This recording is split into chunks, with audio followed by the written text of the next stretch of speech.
I made a magnifying glass out of epoxy over a year ago, and somebody suggested that there was an easier way to make it. Put the epoxy into, I think they said a bag or a piece of plastic, and the weight of it would cause the lens. So I had this mold that I used for my cake stand, and I'm thinking we will accomplish the same thing. And I have to be really careful here, because I do have a fairly large mixture, so it will get hot fairly fast.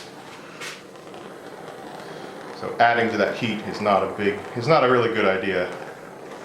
So I'm just going to do my best to pop the bubbles, because what's the point of a magnifying glass if you can't see through it? And then I will stop pushing my luck.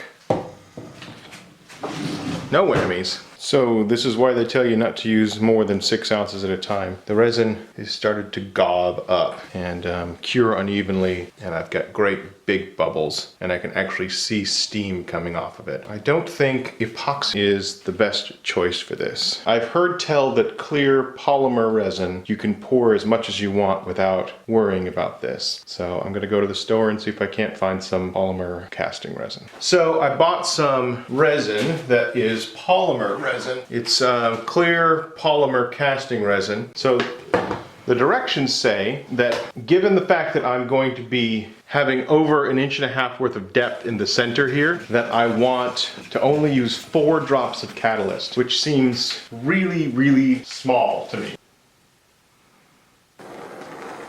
It's not really popping, it's lighting on fire. All right, good to know. No more of that.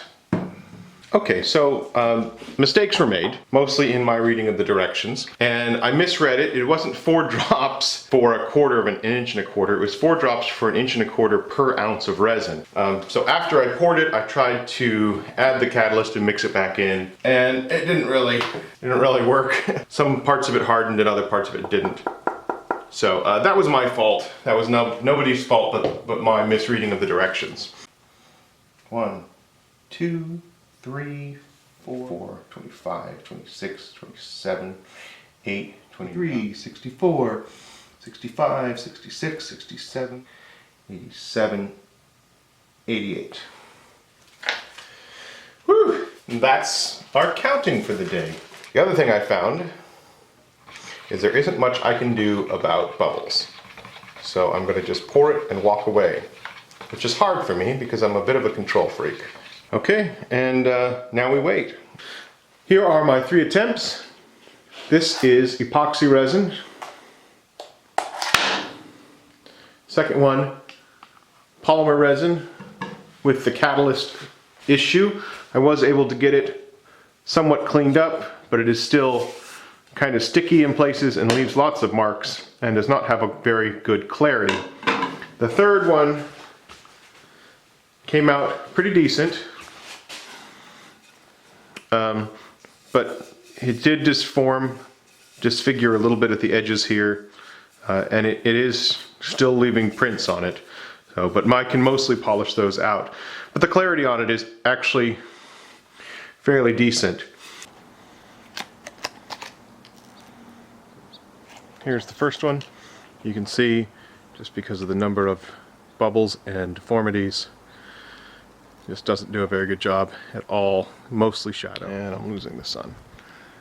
It's the wrong time to be doing this. Wrong time of year to be doing this. I'm actually getting a better point on number 2 than I am on number 3. Number 3 casts some very interesting shadows, and number 2 actually gives me a point. I'm wondering if I should go with number 2. See what we can do with it. Maybe make that point a bit more clear.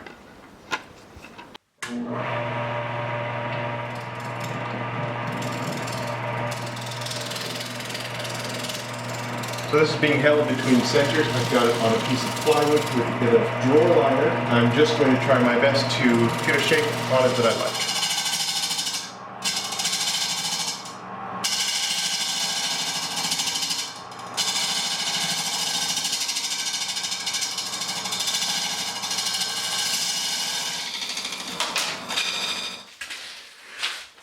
There it is. There's the bit that I lost. Polymer resin is much more brittle than what I'm used to as well.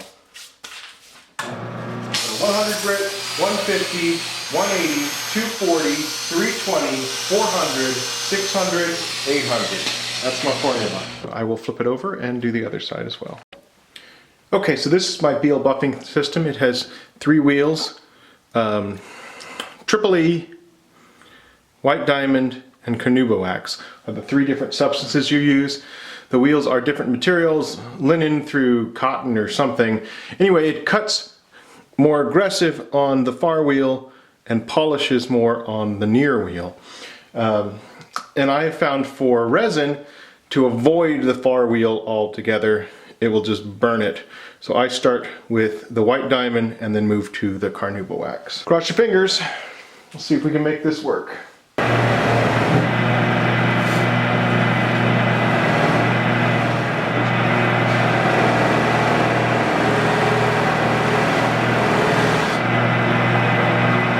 Impressive.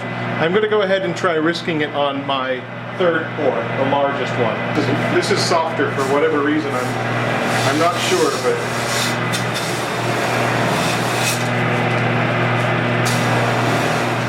well, that's not exactly what I'd hoped for. It appears that this was a little soft as well. Okay, so that didn't work quite as I'd hoped. But here it is after a few days. So what I did is I went ahead and I sanded it down, just like the first one, all the way through the grits, up to 800. And then I took my micro mesh and went from 1500 up to 12,000.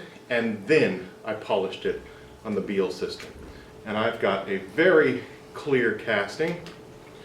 As you can see, there are 0 bubbles in both of the polymer resins. It is my first bubble-free casting ever. But there's not any sunshine. And it's no big surprise, because it is the 6th of December. So it's sort of the wrong time of year to make a magnifying glass and try to burn something with it. There is a possibility the sun could come out, so I'm going to just wait a little bit and see.